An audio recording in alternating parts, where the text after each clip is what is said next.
नमस्कार दोस्तों, आप लोग देख रहे हैं भोजपुरी हिट न्यूज चैनल। तो बहुत बहुत स्वागत बा।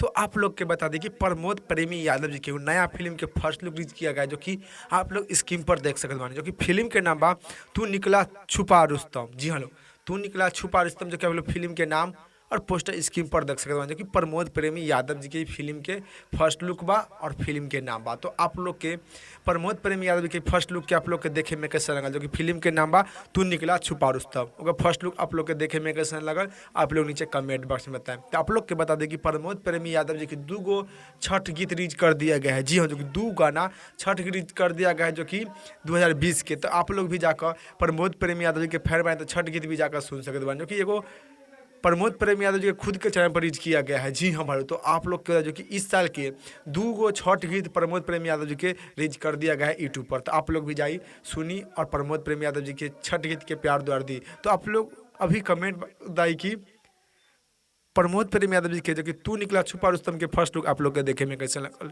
और इस रिपोर्ट के बारे में का राय बा, का विचार बा, आप लोग नीचे कमेंट बॉक्स में बताएं। फिलहाल में इतने, फिर से मिलेंगे नेक्स्ट वीडियो में। जय हिंद, जय भोजपुरी।